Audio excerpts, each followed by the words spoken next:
Hey everyone, it's Kiwi Angel. How are you guys doing today? So the reason why I'm filming this way, I want to bring mention to this shelf or bring your focus to this shelf because this shelf shelf is the source of my irritation today. Well, technically last night. Last night I was watching this movie, and in this movie there was a poem. And you know how in the movie Finding Forrester, the way he taught the young boy how to write. He's like, okay, start writing off of someone else's writing and then start making your own. And then as you read it, then your ideas will start flowing. So with this poem, I wrote my own poem. So I started with this poem, some of the words, and I started making it my own. And so last night I was like, you know what? I want to post this poem on Instagram.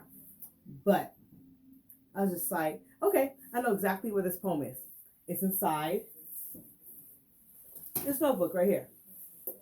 This shelf, this is the reason why it's the source of my irritation, because this whole bottom shelf, actually minus this, past this box and past this dictionary, they're all writing books. These two are my writing binders. This one has my book ideas, and this one has just math, writing, everything. And then there's these three up here. So, all these notebooks that I have. So, I was like, that poem is in this notebook. So I go and I start skimming through this. And it's not in this book. So I'm just like, okay, it's definitely in this notebook. So I go and I skim through this notebook. It's not there. I was like, okay, it's not in those two, and those are two of my oldest ones. Let me go to some of my other older ones. Okay, so I pull out this baby right here. This is another one of the old ones. Skim through here. Absolutely positive, no poems written in here. So I'm just like, okay, it's not in those three. I'm getting really irritated right now. So I'm just like, I really want to read this poem because this poem, I really love this poem. It was such a great poem. It wasn't sad. It wasn't happy. It was just like it's such a good poem. And so I was like, okay, let me go to one of my other old ones. So pull out this bad boy right here. Skim through here and realize I only have all the way in the back written a riddle. That's all I have in this one. So I was like, it's not in this one. So I was like, okay, it can't be any of these ones because this one only has music written in it, not my music that I'm just writing the lyrics to from other people's songs. These ones have my Bible reading and my personal journals and things like that. So it's not in there. This one was my baby's journal. Definitely not in that one. These two has book ideas in it too, and this one has I can't tell you what this one has right now because I looked at it last night. Now I can't think of it right now. And then this one's a journal. A planner. So, and none of those ones. I was like, okay, so let me go over here and let me check these two bad boys. So I skimmed through this one.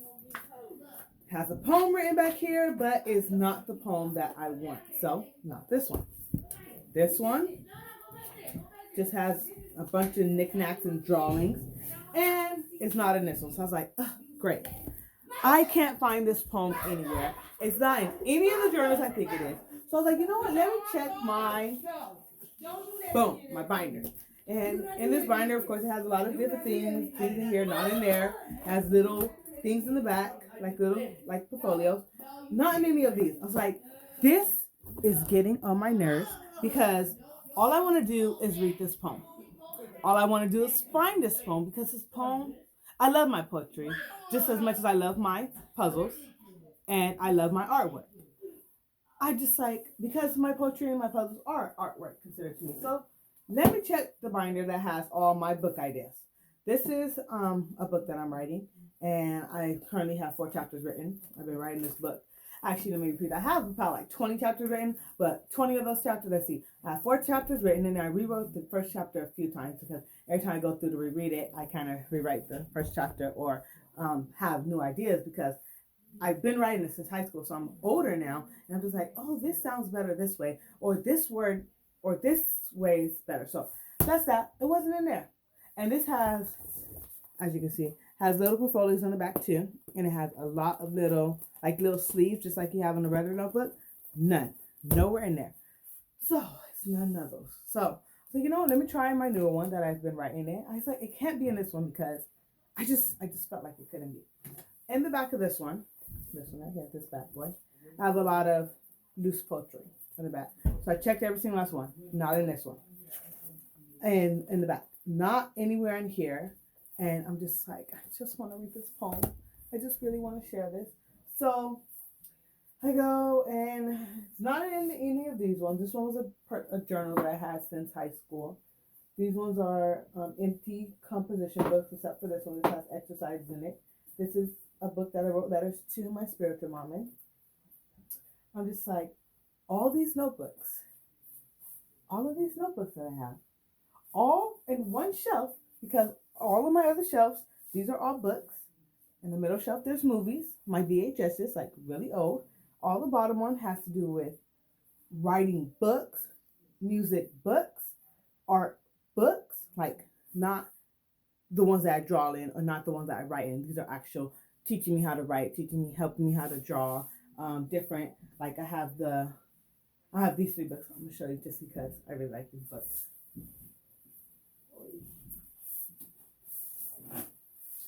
These bad boys. Let me get closer. Actually, they're backwards. So this one's inside out. Moana. I want to get all of these books. And of course, one of my hands down favorite Disney movie, Frozen. And what this helps me because I don't know if I told you guys, I'm going to school to be a computer animator. And this, inside these books, of course I'm going to show you the Frozen one. It shows you from the Snow Queen to Frozen, and it just takes you step by step, scene by scene, and how they develop the characters, how they develop the scenes. And this is going to be my life once I graduate. So this is what, like, oh, I just love these books so much. But this is what down here, these kind of books and things like that, and my piano books and everything. I have, being in the spirit that I love Frozen so much. I have,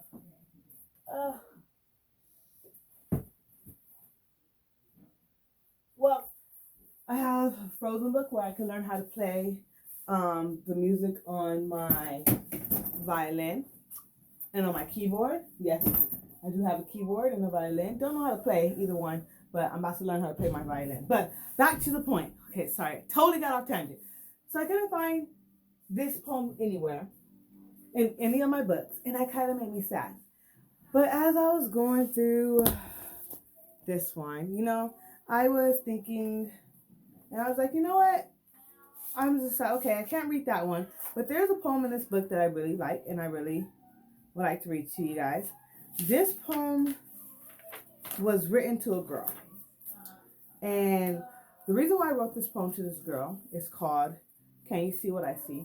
Because I was talking to one of my friends, and she was telling me that she had low self-esteem and that she didn't feel good about herself. And this girl, I can't describe to you how drop dead gorgeous she is. She's just so beautiful. She was beautiful. And it hurt me to hear that she had low self-esteem and that she didn't feel good about herself. So when I think of things like that, just words start circling through my head. And if you're a writer, and if you write or you do things, you just know how, boom, instantly ideas just start pounding in your head. And so I got a pen and paper. Actually, I think I had this book with me at the time. And I was like, you know what? Boom. So I started writing down ideas. And this is the poem I came up with. It says this. As again, the title is, Can You See What I See? It says, I look around the world and wonder, where's the beauty? Is there any left? Then I remember you. You are what the word beauty is defined as in the dictionary. But when you look in the mirror, do you see? Do you see what I see? I look at the clock as it strikes midday, but only the darkness around me sucked up all the light. But you walk in the room with the light in your wake, flooding out the darkness like a river, a stream, a lake. Can you see it? Can you see the bright light that caresses your soul? I can see your indescribable beauty that words could barely define. The bright light that caresses you whenever you walk into the room. Tell me, Maria, please tell me, do you see? Do you see what I see? So that was the poem I wrote for her. And so I had a crush on this girl. And no, you guys, I'm straight, but I had a huge crush on this girl. And so whenever I wrote poems to people, especially in high school, um, I used to always do it in a way like the secret admirer way, because I was always too embarrassed to give it to them myself. So I had one of my friends. I was like, you know what? I was like, hey, come here. I was just like, I wrote this for Maria. You know which Maria I'm talking about, right? He's like, yeah, the gorgeous one, right? I was like, yeah. I was like, go give this to her, but don't tell her who gave it to her. I just want her to read it, and I want her to feel this poem.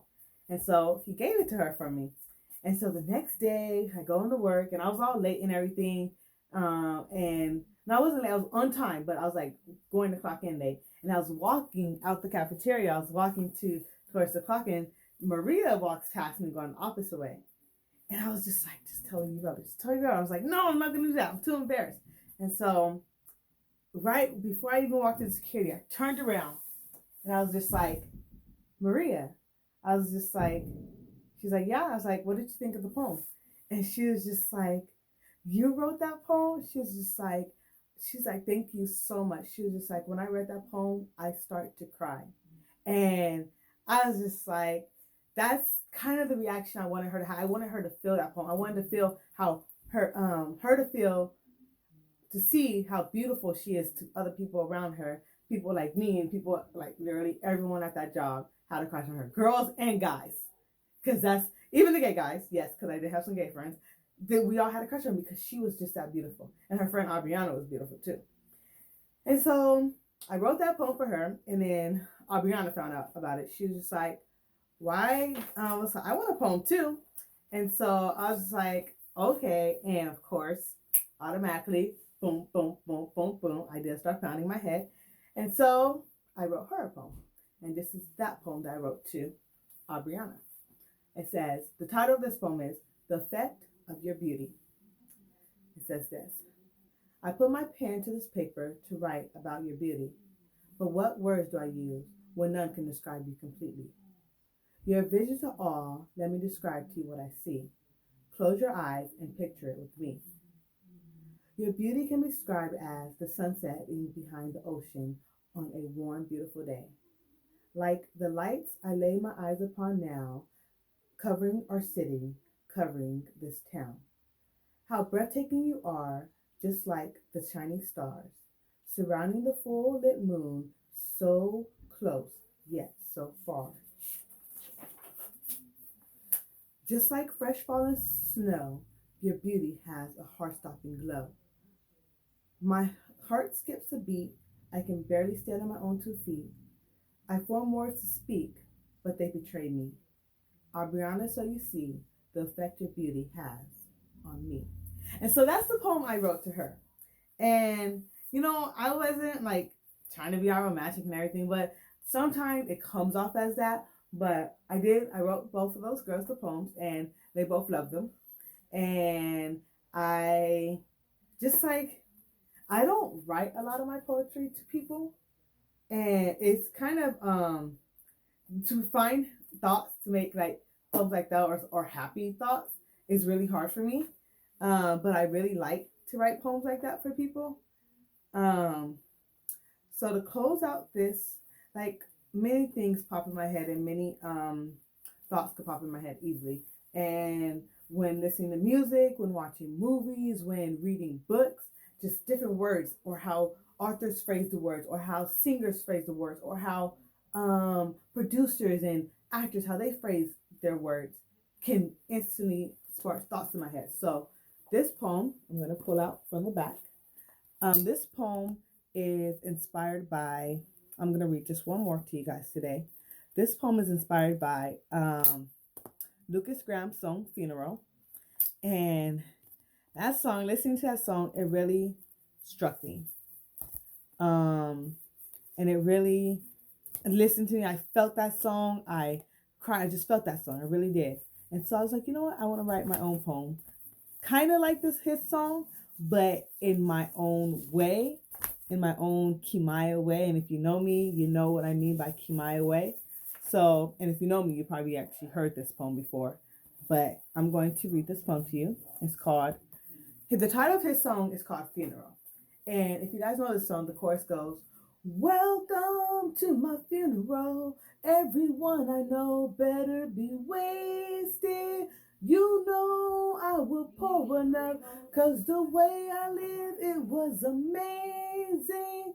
Ooh, ooh, ooh, and da da da da da. You get the point. So, taking from the chorus, I took that and titled my song, Welcome to My Funeral. It's not like his song. This is different. But let me read to you this because I like this poem a lot. This poem, I wrote this, so I got invited to go to Rolero. And if you come from Phoenix, Arizona, you know where Rolero is. Everyone knows. And yes, everyone knows I just burnt down now, which is crazy because that was like our childhood right there. But I got invited to Rolero with a group of friends, so we're going to go skating. So I rode my bike there because I rode my bike everywhere, people. So I rode my bike there, and while I was waiting for everyone to come, I was sitting there, I was listening to the song. I was like, you know what? I always carry a pen and paper with me. And if you're a writer, you know, always carry a pen and paper with you. Any type of writer, poetry writer, if you're a YouTuber and you have ideas, boom, boom, boom, you have a piece of paper with you so you can write them down. So this is what I wrote. Welcome to my funeral. Again, the title. Look around. What do you see? Everyone's wearing black, but not me. Can you see me yet? Keep walking. Keep going. You're almost there. Huh. There I am in bright red. Do I look beautiful? Do I look like myself? Is my hair short in a short, beautiful afro? Please tell me. I really don't know. Please tell me because I can't see myself anymore. Well, I guess I should say, I guess I can say, welcome to my funeral. Did many people show up? Are you the only one there? Did my family show up? My mom, my dad, aunts, uncles, cousins, my sisters, my brother? Are all my friends there? I mean, they said they were going to be. Well, welcome to my funeral. I bet you're wondering why I did it. Why I took the easy way out. I didn't. I just tried to stop her. She had the gun. She had the gun. The barrel was to her head. I didn't think. I just tried to take it away from her. I pulled it away and she pulled the trigger. So again, I tell you, welcome to my funeral. So that's the poem I wrote to sing there. And people think how, as you guys can tell, I'm a very bubbly, happy, sprightly person. You could look around my room. Actually, I'll show you. You guys could look around my room and see, hey, this girl is just a colorful person in general. Disneyed out, everything. This is just me. This is my style. This is everything. But when it comes to my writing, I was super happy when I wrote this poem, you guys. I can write the saddest poems or depressing topics on my happiest days. And on my sad days, then I write happy poems, or I write love poems, or I write not love poems, but feel good poems for other people. Because I like to be that person where growing up, I like to be that person that I didn't have growing up. And I was bullied in school. I went through a lot and I kept everything in. I just kept it in to myself. And so people didn't understand why I was so angry all the time. I was happy, but inside the family, I was always angry. Why? Because I felt like they weren't there for me, but I didn't allow them to be there for me. So I'm just like, you know what? I'm going to be that person who's there for everyone. Even if they don't want me there, I'm going to write them a poem, or I'm going to tell them, like, yo, I'm here for you, whether you like it or not. When you're sad, bet I can see it, and I'll be there for you. So I like to be that person. And so I'm going to end this video now, and because I have another drawing I want to finish. Actually, I'm going to show you guys the drawing I'm working on now, just because, I'm in the middle of doing her tattoos, so she's not done, but she's drawn in my big notebook, which I've been working in a lot lately, which is weird because it took me a while just to figure out what I want to draw in here. So who I'm working on now, maybe you guys can guess who this is yourselves. Yes, this is Snow White. She's punked out, as you can see. I'm in the middle of working on this tattoo right here. It's going to be of the 7 dwarfs, of course. They're going to be tattooed on the bottom. And on the top, somewhere on the wrist or on the top, it's going to say Fairest of them all. Right here it says Disney Life, dug out. And of course it has a spider tattoo on the bottom of her thing. And it says Love's First Kiss. And so this is my version of my punked out Snow White. It has a Coca-Cola, but instead of it brown, it's black drink, and it says Twisted right there. So her spiky bracelet and Rolling Stone shirt. You know, this is her eyes are brown. I don't know if you guys see it, but this is what I'm working on now. And what I want to finish is her tattoos and her earring. I decided I'm going to color the inside of that red just because, you know, follow the theme, red and black. As you can tell, which is also the theme of my room, red and black. You guys can't see it. But my wall, the background of that is painted red and black because I painted it that way. Yes, I painted my room myself. Red and black are my favorite colors. And if you guys saw, I think in my last video, I was wearing my red dress shirt with, of course, my black tie and my black vest. I only have one black vest, so yes, you guys will see this with a lot of my dress shirts. Actually, this one's my dad's. I just took it. But this tie is mine. I have other ties. When I get paid again, I'm going to start buying a lot of more dress shirts. My mom's like, you should just wear girl suits. There's girl suits too. I'm just like, they're not comfortable as guy suits. I mean, yeah, I'll go buy myself some girl blazers and girl trousers. But other than that, you'll always see me in a guy's dress shirt with a tie and a vest. I'm gonna get more vests too. But I just like men's clothing. I always found it more comfortable. I don't know why I have my do-rag on still. I mean, my hair is dead, so I'm gonna take this off because I'm not gonna go the day without it. But I want to close out this video because I have to go babysit right now. But my braids, my mom did my braids. My mom always does my hair. Looks amazing. I love it. My mom's such a good braider. She hates braiding, but she'll always braid our hair if we ask. So that's where we're at right now. And I'm out of here. And I prolonged this video. I'm sorry, but bye. Kiwi Angel out. Peace. I love this little pen because I can just push the button and